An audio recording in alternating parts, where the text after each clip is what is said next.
Se você é brasileiro e se preocupa apenas em torcer para sua equipe local, agradeça a Deus. Ou se for o caso de torcer, simpatizar um clube europeu, espero de coração que não seja o Manchester United, porque em anos acompanhando esse clube nunca vi uma situação tão periclitante quanto a atual. Nos últimos anos, embora a gestão do futebol fosse tenebrosa, pelo menos caixa, grana para contratar o clube tinha. E se já não bastasse essa ser a primeira temporada que o clube não irá disputar um campeonato europeu desde a temporada 88-89, para vocês terem uma leve noção do tamanho do rombo, nas últimas 4 janelas de transferências somadas, foram gastos um pouco mais de 560 milhões em contratações e apenas 164 milhões arrecadados com vendas, isso em euros. E é justamente esse um dos motivos pelo qual venho cantando a pedra há algum tempo em relação a uma debandada em Old Trafford, pois além de já existir a ideia naturalmente de se desfazer de atletas insuficientes para o clube, nesse momento se tornou uma necessidade. Antes da última temporada terminar, Ratcliffe concedeu entrevistas para vários veículos locais, e o papo era de um orçamento inicial para transferências nessa primeira janela de 80 milhões, sendo que 150 milhões já foram gastos tanto com Matheus Cunha quanto com Embelmo, e o United ainda fala em pelo menos mais 2 nomes. Portanto, é natural imaginar que o clube precise se desfazer de algum atleta importante. O mesmo motivo que quase levou o Bruno Fernandes a sair do clube, pois a proposta do Al Hilal chegou a bater 100 milhões de libras. E embora estejamos falando do capitão, da referência técnica da equipe tanto dentro quanto fora de campo, já é um atleta de 30 anos beirando os 31. Dá para entender o lado do clube. E o nome da vez, e aliás mais provável a deixar o clube na janela, é Alejandro Garnacho. A saída do garoto nessa janela aparenta ser algo eminente, e isso se dá por 2 fatores. O garoto é muito bem visto no mercado. Saíram algumas notícias no início da janela de clubes como Chelsea, Leverkusen e até o próprio Napoli dispostos a oferecer entre 60 e 70 milhões de euros pelo garoto. Segundo, a sua relação extremamente conturbada com Rubem Amorim. Aparentemente, ambos não vão indo muito com a cara um do outro já faz algum tempo, porém o estopim foi na final da Europa League, onde Garnacho entrou apenas aos 70 minutos de jogo e após a partida desabafou em entrevista, abre aspas. Obviamente está difícil para todos nós depois dessa temporada, que foi uma merda, tanto agora quanto depois de perder a Community Shield. Não vencemos ninguém na liga. Nos faltaram muitas coisas. Quando você não marca gols, sempre precisa de mais. Até chegarmos à final, joguei todas as fases. E joguei 20 minutos hoje. Não sei, o jogo tem influência no futuro. Vou tentar aproveitar o verão e ver o que acontece a seguir. Esse desabafo do argentino foi levado para Rubem Amorim na coletiva, que não aliviou. Pelo contrário, rebateu subindo o tom. Quantas vezes tivemos essa conversa e foi o contrário? Alguns jogadores entraram, como Mason Mount contra o Bilbao, e mudaram o jogo. Então agora é fácil dizer. Quem perdeu a grande oportunidade no primeiro tempo contra o Bilbao? Claro, agora é fácil para nós falarmos sobre muitas opiniões. E após esse episódio, alguns veículos locais chegaram a cravar que antes da última rodada na Premier League, no vestiário, na rodinha com os jogadores,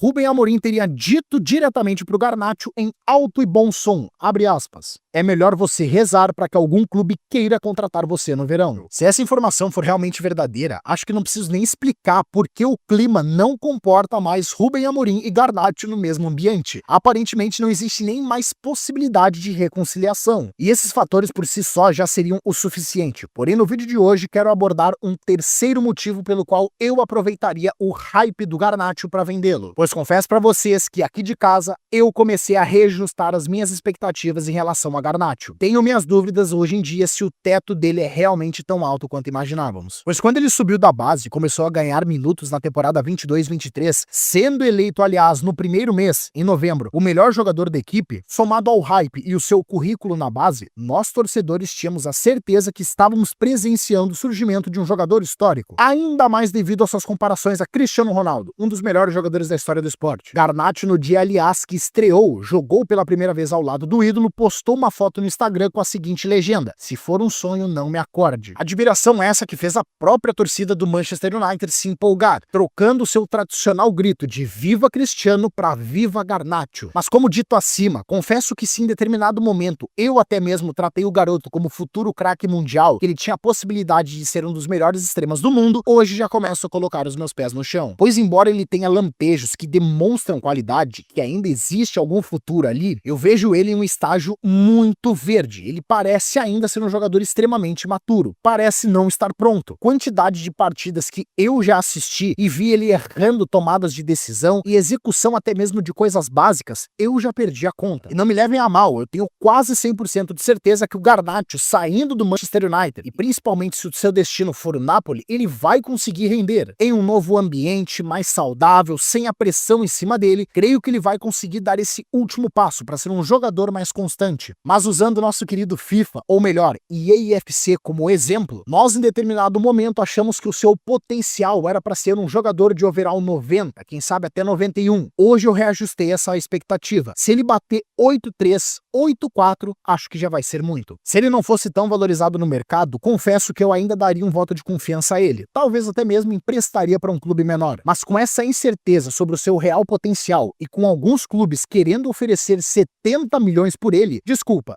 tem que vender. Para vocês terem ideia, se hoje eu tivesse que apostar em Garnacho ou Højlund, quem tem um teto maior e mais condições de entregar bons frutos ao United, eu fico com o dinamarquês. E olha que a situação dele também não é das melhores quanto a clima. Um comparativo que eu adoro fazer é com o Rashford, que tá indo pro Barcelona e os fãs estão dando graças a Deus. Marcos também é uma cria da base, que teve que se desenvolver, aliás, em um contexto talvez pior que o do Garnacho, e mesmo assim entregou muito mais que o argentino. Embora de fato ele seja muito oscilante, capaz de fazer 6 meses espetaculares a ponto de ser um dos melhores da PL e outros 6 meses ridículos a ponto de ir pro banco, não dá para negar que ele já fez muito mais do que vários outros que passaram pelo clube, inclusive o Garnacho, que tem um hype tão alto quanto o do inglês. Em 3 temporadas diferentes ele entregou mais de 30 participações para gol, além de, claro, a sua principal temporada, 22-23, onde foram 30 gols e 9 assistências. E o Garnacho, com todo respeito, até o momento não chegou nem perto, nem na sombra desses números. Se Garnacho ficar, eu ficarei chateado, nem um pouco. Afinal, eu tenho genuinamente um carinho por ele, mas confesso que eu reajustei a minha expectativa em relação ao garoto de 21 anos. Ainda jovem, claro, mas mal ou bem já tendo 21 anos. E como sempre, claro, esse é apenas o meu ponto de vista, é apenas a minha análise da situação.